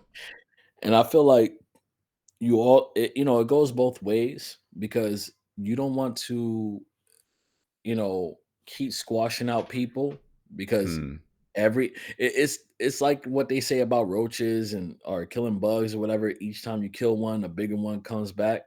Yeah. And that's what it's going to be like, because people are going to learn from the mistakes of the past person. Yeah. And then they're going to come up with something else, and it's going to be even better. They're going to be like, yeah, the last one, yeah, that person fucked up because they did X, Y, and Z. This time we got this going on. And you know what? Even if you take it down, guess what? We got a backup. It's similar to with the WWE streams that I'll be watching. I used to watch them on Twitch. Funny enough, yeah, they'll have them right on Twitch. You can find them, and you can still find them, but they get taken down. And when they get taken down, there's always another one that pops up. And now they have certain sites that you could go ahead and just watch them on. And as long as you got the right stuff on your browser or whatever, like, to keep away the ads, because they're gonna hit you with a shit ton of ads. You're gonna be able to watch it seamlessly as if you're watching on cable. So you just gotta choose your battles wisely, and that goes for even the fucking giants like Nintendo, because you're spending each time they sue and they do all of this, they're spending money when it could be a simpler fix with less money spent, and it's Yeah, for a no, temporary fix. yeah, no, it could be. And I think that, you're right. There's going to be, I mean, there are, like I said, there are emulators now. There are still Switch emulators now still being made. So that it hasn't killed off the emulation market at all. But Yeah. my guess would be that you're not going to see like a big one like that for a while. Because you say people going to learn from their mistakes, and people going to figure out maybe different legal loopholes that they might be able to use. And that's not going to be tomorrow, or well, who knows? Maybe it is tomorrow. We'll see. But my guess is that whoever's making Switch emulators now, they're looking at what happened with users and thinking, okay, cool. I want to make a Switch emulator. I want to put it out there, but I don't want to get sued, right? So how am I going to do it? That's what I think people are going to be thinking about. So yeah, they're definitely not going to kill off the emulation market or emulators at all. People will still find a way, but it's just how long's that going to take? Maybe it gives them a reprieve for the next year, 2 years, whatever it may be. But yeah, eventually someone's going to put out an emulator that's going to get really big. Maybe during the Switch's lifetime. There's a talk of a Switch 2 coming possibly next year. So whether the next big Switch emulator is during the Switch's lifetime, that may not happen. But yeah, eventually, there's one I read about called Situ. The way they do it. Oh, one of the things that Yuzu did that caused their downfall, or well, maybe not caused their downfall, but certainly didn't help anyway. But they had like a whole Patreon set up, so they were making money from their emulator. Where you pay, apparently you could join their Patreon and you get different features in the emulator. So they were making money from that. There's another one called Situ, if I'm saying that right, Situ, which apparently is similar to Yuzu, but they're not taking any money at all. Could that be the difference? We'll see. I don't know. But there's also another thing called the MIG switch dumper, MIG switch dumper, which is a device that you can get or make that could copy Switch games. And apparently, according to the video that I saw, it may even run. It was certainly ran Minecraft better on the MIG switch dumper than it did on the Switch itself. So that could be a thing, Yeah. So yeah, they definitely have not killed off the emulation market at all. But it's just okay. They've got the big guy. How long till the next big guy comes along? And is that tomorrow? Is that next week? Is that next year? Maybe is it 5 years, 10 years from now? Or they just spent a whole bunch of time and a whole bunch of money on something that didn't make a damn bit of difference, like I guess that's what kind of waits to be seen. But yeah, like for them taking this approach, I can't be too mad at them because I get it, but it's are they willing to take this approach with every single emulator that comes up? Maybe not. I mean, it's Nintendo, they can be petty. We've seen them be petty in the past, so it's not, I wouldn't put it past them to really go and try and sue every single emulator. But yeah, that could be a huge time and effort for something that, again, is just how much difference it's going to make.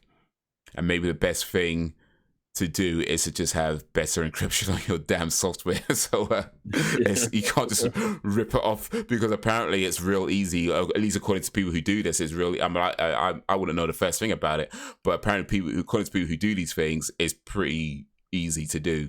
So yeah, maybe not as easy as the Dreamcast was, but it apparently is pretty easy to do. So maybe that's what Nintendo should be doing, is have better encryption so it can't be ripped off, and then they don't have to worry about it for at least the next 20 consoles or something. Then it could be like, okay, yeah, they just emulated a 50-year-old game. Who cares? Well, Nintendo care, I'm sure, but yeah. Yeah. Nintendo's still trying to sue you for emulating games from 50 years ago. I'm sure they would.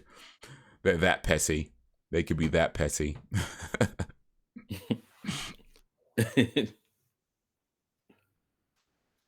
But yeah, they're not killing off anything. It's just how much time have they bought themselves. We'll see. Yeah, of course. Definitely. Did you know much about the Yuzu or any Switch emulators before it got shut down? I'm not gonna lie to you. The only emulator that I really knew about is, well, there's two. One of them I can't remember the name off the top of my head, and the other one is PX2. And it was just to play Yes. like some old PlayStation games, honestly.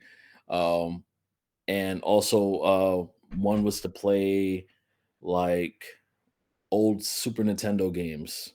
The only games that I played on there was Bust a Groove. I think I played Space Jam. What else? And Toy Story, the original game for that, like on the Super Nintendo. So it was just to play, old stuff, and or even Mm. I wanted to play the Scarface game because, long story short, I had a family member that stole that game from me when I was young, so I never got Oh to yeah. finish it. But of course, I'm not too tech savvy myself, and I don't have the patience for it. So when you're doing an emulation and you're playing the game, sometimes the game will be very, very laggy. And it could be the settings or it could be the Mm. hardware. In my case, it was the settings, and I did not have the patience to try to go ahead and decipher what the hell is going on. So I didn't even get to Yeah. utilize it. They can be quite finicky, I think, some of them. I mean, there's one emulator I was trying recently for PlayStation 3 games, and it didn't work in the end because apparently it doesn't work with all disk drives. Like, there's only certain disk drives that it works with, and I guess mine Mhm. one isn't on that list. Um, but yeah, there's like a bunch of different, and even just setting it up, I was like, I had to watch a video to learn how to set it up, and it was like, yeah, you got to click here, click this, click that, go ahead, then go to this bit, then download this, and click that. And it was like, bro, can I just play?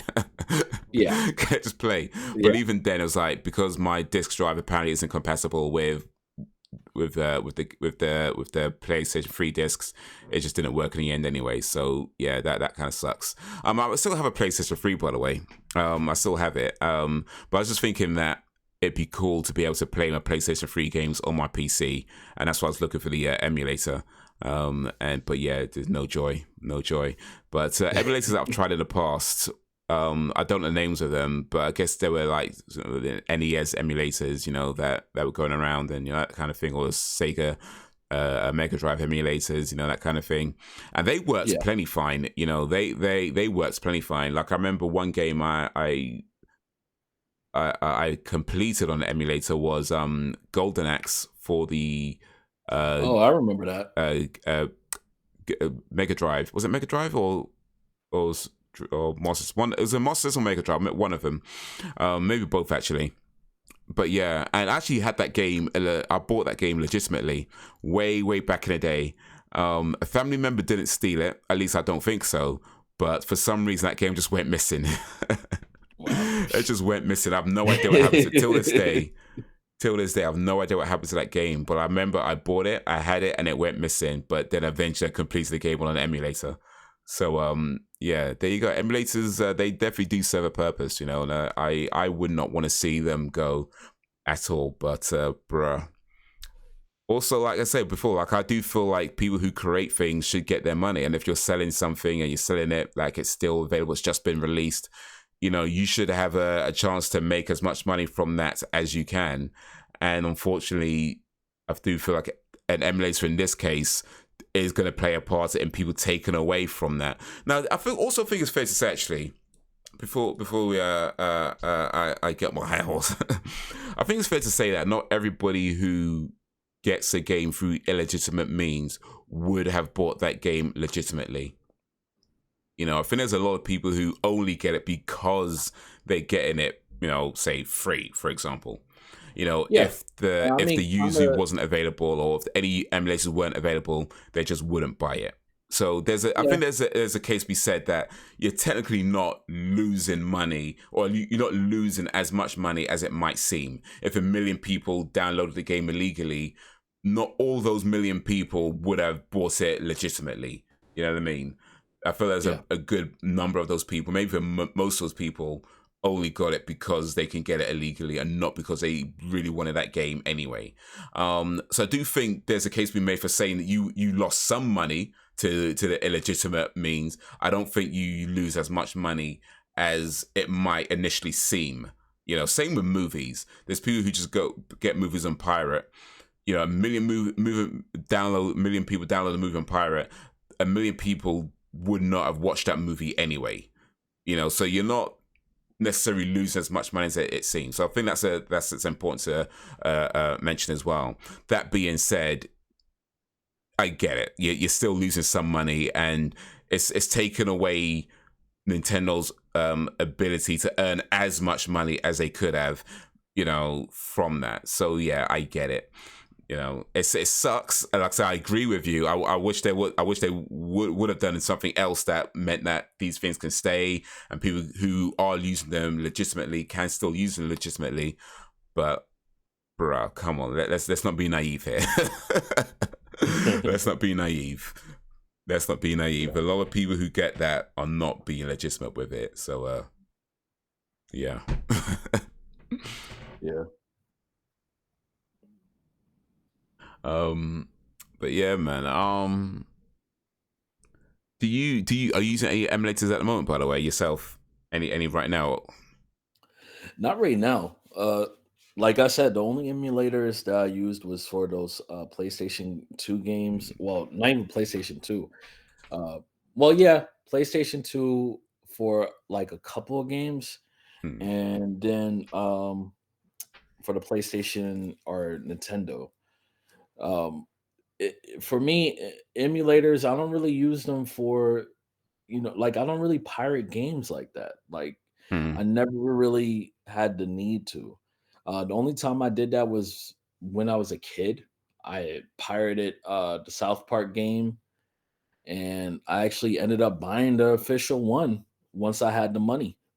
Hmm. I only pirated because, I had no games to get. I wasn't, I was a kid, so I didn't have a job. Um, and yeah, I just downloaded that shit, played it, loved it, and then when I had the money and I had the console, I got it on there too, officially. Hmm. So in cases like that, yeah, again, going back to before, I support it. But then there's some games I did pirate and I never bought, like um Five Nights at Freddy's. I didn't Hmm. buy that shit, and I never would. Was it that bad? Yeah, I did that as well actually. Like a lot of the CDs, like music CDs that I pirated from like the Napster days. I did eventually, some years later, decide, you know what, I should buy them, and I did. I got them all. At least I think I got them all. Maybe there might have been a few that I missed. I don't know, but if I'm not, I certainly got most of them all in legitimate ways. But I remember there was one CD in particular. Um, that I bought. It was Ja Rule's Veni album, and I bought it, right. And at Mhm. this point, I hadn't listened to this album for years. I pretty much forgotten most of the songs on this album at this point. It was like proper years later. But I bought it. I was like, I got this in a illegitimate way. I'm gonna buy it legitimately now. I'm not doing pirates anymore. I need to make up for what I've done. I'm buying a legitimate copy of it. So I bought a legitimate copy of it. And I listened to it, and I was like, this album's crap. Why have I listened to this album? This album sucks. What the hell? Um, but yeah, anyway, I've got a legitimate copy of that album now. Yeah, I mean, you know, To be fair, it's not that bad. It's not that bad. It's just there's a couple of decent songs on it, but bruh, yeesh. as far as the music that I pirated it back in the day, I guess I'm supporting them by listening to most of the songs on Mm, Spotify nowadays, and I listen to music a lot. So, yeah, I feel like I think they earn money each time they get a stream on there.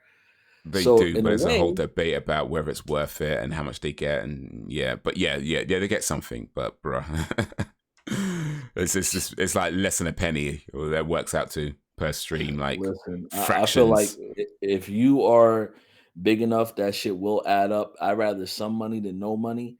Mm, And it's not like I'm asking you to perform each time in order to hear the song. It would be different if, like, every time I put in less than a penny or a penny, you got to get on that damn radio and perform the song all over again.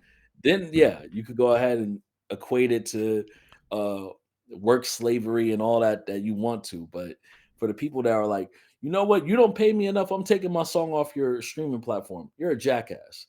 The reason why is because and a lot of people, and this also harkens back to what we were saying about convenience. I'm not gonna get another subscription service to fucking hear your song. You know what I'm gonna do? If I really, really want to hear your song, I'm gonna download that shit for free. Now you get no money ever, as far as this song goes, at least from mm, me, because you thought, oh, Spotify is not paying me enough, so I'm doing other things. All right, cool, bye. I'll go ahead and download that shit for free, and I'll upload it to my phone, and I can listen to the music all I want. And when mm. I'm done with it, I'm gonna throw it away until I'm ready to pick it up again. Tell him, tell him. But you know what though? Like, I mean, I kind of feel that way a little bit as well because, like, I mean, I'm not a musician. I certainly don't want to speak for musicians. And I totally understand that. You know, when you get like fractions of a penny per stream, it's not much. I don't want to sound like I'm being insulting, but at the same time, it's like if I bought a CD, let's say I bought somebody's album, you know, they get a fraction of that as well. Like if you buy an album for £10, they're not getting that whole £10. They're getting like, I don't know, 50p or whatever it works out to once the publishers and the distributors and the whatever else. So it was always that way anyway. Artists kind of got a bum deal just anyway when it comes to record labels. But if I bought an album and I can listen to that album as many times as I want, you get no extra money. You get the 50p from that album itself, and that's it. I listen to that album 100 times, a million times, or just once, that's it. You get your money and it's done, right? Now, when it comes to streaming, okay, you're getting less money per stream, but I might listen, if I like the song enough, I'm probably going to listen to it multiple times. And I'm not going to be the only one that's going to be doing it. You know, there's going to be lots of other people doing it. So I get it. I get that it sucks that it works out to fractions of a penny per stream. But if you put out a song that, and I know it sounds like a very entitled way of putting it, and I really don't mean it to, but if you put out a song that connects with people and people, you know, vibe with it, whatever, they're gonna naturally want to listen to that song over and over and over and over again. You know, and I can do that very conveniently with these streaming platforms. I can listen to it over and over again, just like put it on repeat. You know, oftentimes I'm in my car, I put an album, I have the album just playing on repeat. You know, as I'm driving around, it'd be the same album on repeat because I like the album. And it's also difficult to listen to stuff while you're driving because you've got to concentrate on the road. So I'm going to miss stuff the first time around anyway. So just how it helps with that when it's on repeat. And whatever they're getting for that is what they're getting for that. But if you have an album or a song that I listen to and I don't like it, or it just doesn't click with me, or whatever reason, I listen to it once and then never again, and you get that fraction of a penny. And by the way, I'm not suggesting that, oh, this means artists must do what I like. No, I really don't mean that. That's not me. That is not me. What I'm saying, though, however, is that ultimately is that whether you're trying to make money or just trying to be genuine to your art, you're putting things out there that people are going to listen to, and people are either going to listen to it a lot of times or they're going to listen to it once or twice and then never again. And the unfortunate truth is that either whether you're selling music through CDs or, you know, physical media, or put out music through streaming platforms, it's the same one way or the other. Like, if I like it, I'm going to listen to it multiple times. And I'm going to buy your next CD when it comes out, and listen to that a lot of times. I might even buy your merchandise, and the artists tend to get more money for those. I might buy your your posters or your T-shirts, whatever, and you might get more money for those. But if you put stuff out there that just doesn't click with me, you know, maybe it's very experimental, maybe it's very personal, and that's great. Put it out there. I'm not saying that, but if it doesn't really click with me for whatever reason, it might be a great song, but it just doesn't click with me. I'm gonna listen to it once. I might be like, it's all right, but I'm not gonna listen to it again, most likely, or not for a while anyway. So to me, it just feels like either way, you're getting the money you're gonna get. You know. And look, like I say, I'm not a musician. I don't want to speak for musicians, and I'm sure there's lots that I haven't considered or lots that I don't know about. But that's how it seems to me in my outsider looking in, you know, brain, that whatever you put out, whether it's something very commercially successful that lots of people love and listen to multiple times, or it's something that's very experimental that not many people vibe with, either way, you're just going to get the money that you're going to get. People are going to listen to it, and then they're not. Yeah. You know? It's And you similar to decide what whether that's people you want to keep do doing that or now not. on Spotify, where they like to. It'll be just a random ass person, right? They'll go ahead and actually take an artist that's known, right? Hmm. And they'll put that artist as a featured artist. Mind you, the person's not even on the fucking song, or they'll steal their name. Now, Spotify is weird. They need to really improve on this. Where you try to report somebody from doing that, and next thing you know, it's like you can't. You're hearing this random fucking guy rapping Hmm. or whatever, and it's not even the artist that you want to listen to. One of those artists is this rapper named AD, and he's like a West Coast rapper, and I fuck with his music so much. I love his music. But there's been this one dude that stole his name or maybe coincidentally just has the same name. Who knows? But he keeps uploading, and it's not his own artist page. It's going under the rapper that I initially wanted to listen to. So Mm. every single time this motherfucker does that, they say, "Oh, you got a new song to listen to by AD," and I'm expecting to hear my boy, but instead Yeah, it's this nope. random corny ass motherfucker that cannot stay on beat for the life, if his life depended on it, I mean, at least be and it's good. pissing You me know what I off. mean? At least put out a Yeah, good song or something. yeah. Mate, at least put out something that's decent. You know, some bloody SoundCloud rapper or something. No, Exactly. I'm No, cussing he's SoundCloud. worse than SoundCloud's that. cool, actually. SoundCloud's cool. He's Let me not cuss SoundCloud. SoundCloud's hey, cool. A lot of good rappers on SoundCloud, actually. They get a bad rap, but there's actually a lot of good rappers on SoundCloud. So, yeah, let me not cuss them too much. listen, he's worse than that. He's trash. Whoever it is, trash. I'm fucking tired of hearing his fucking voice and not hearing my boy rap because like I said, this dude AD, I love his music.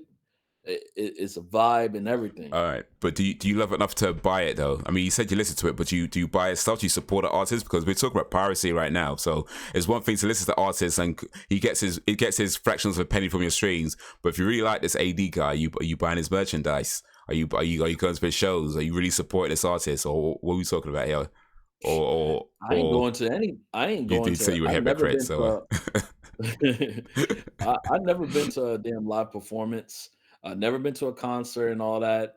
As far as merchandise, I don't even have Tupac merchandise besides like a couple of books, and I pretty much worship the ground Tupac walked on. Back in the day when we used to buy albums, I got Tupac's discography. I still do got the hard copies.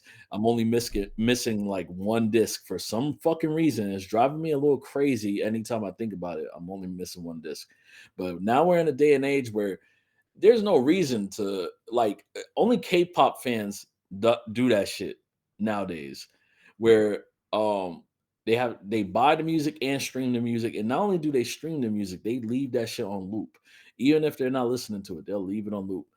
I'm Yeah, not that's doing no support though. damn. That's Nah, support. that's what you know what they call that? They call that A, a, standing. a cult.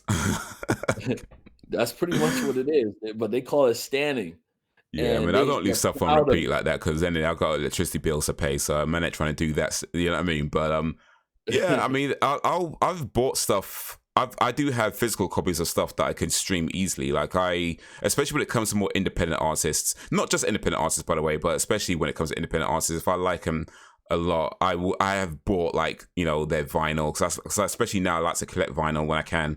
I don't have a big collection, but when I do have the opportunity to buy vinyl, I like to buy vinyl. So yeah, artists who put stuff out on vinyl, if I really like it, I'll stream it to listen to it, but I'll buy their vinyl album as well as a way of supporting them a little bit further. So yeah, yeah, man, I ain't mad at that. I ain't mad at that. If you like the artist, man, you gotta support them as best as you can. I ain't say you gotta be crazy about it, but yeah, you gotta support them as best as you can because it's tough out there for everybody, and anything you could do to help, it helps. But you know what? We kind of debased a little bit. So, I mean, I feel like we've covered a lot when it comes to sort of piracy, emulation, and that whole thing. Do you think or is there anything else that you think we've missed, or think something that you wanted to add that we haven't talked about? Now I feel like we even expanded. We expanded on things Mm. too. Mm. Yeah, no, for We covered sure. way more than just the emulators and the piracy with emulators and everything. Nah, we stretched out to music and everything. Yeah. And music was a big deal when it comes to I mean piracy was a big deal when it came to music. No, for sure. Especially like was I mentioned what the Napster days, man. Or if you listen, if I say Napster and you know what I'm talking about, bruh, you about as old as me. Just know that we old. But make sure you get your prostate checked, yeah. 'Cause, do you know what I'm saying? Like we get, you know what I mean. Make sure you eat your vegetables. And, get your daily exercises, get your steps in because we old. You get me? Um, but yeah, Napster was big. I mean, that stuff I believe is actually still around, but they're not the same Napster as before. Like it went legit years ago now, but I think they're still around. I think I've not checked with them for a long time though. But Mhm. I think they might be still around. Let me just one check. Let me just satisfy my brain for a second, real quick. Is Napster still available? I know they're not the same Napster, but let me just see on my Napster. Are they still around? Yeah, they are still around. They do still exist. They do they still exist, but yeah, they're not the pirate site that they used to be. But yeah. But when I say Napster, you know what I'm talking about. I ain't talking about this Napster. I'm talking about 2024. Nah, when I say Napster, you know what I'm talking about. I'm talking about 1999. You know what I mean? 1999, 2000, 2001.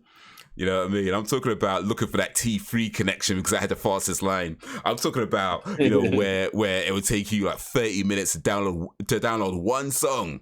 One song took you 30 minutes and that was quick. I was like, oh, this is going fast. One song, 30 minutes. Because if you find that T3 connection, it was on. It was on. When I say Napster, if you know what I'm talking, not this 2024. No. You know what I'm talking about. But anyway, anyway. But yeah, I think we covered certainly covered everything in my notes at least anyway. So yeah, we covered a lot. I'm sure there's plenty more to talk about, but maybe that could be on another episode. But yeah, if anybody watching and or listening, certainly let us know your thoughts and opinions on piracy and emulators and you know that whole thing. Let us know if you have any suggestions of topics you want us to talk about as well. So drop in the comments and see what I can do. But for this particular episode of the Uncivilized Art podcast, talking about emulators and piracy, I think that's going to be where we wrap up. So guys, thank you for watching and or listening. And until whenever, if ever, peace.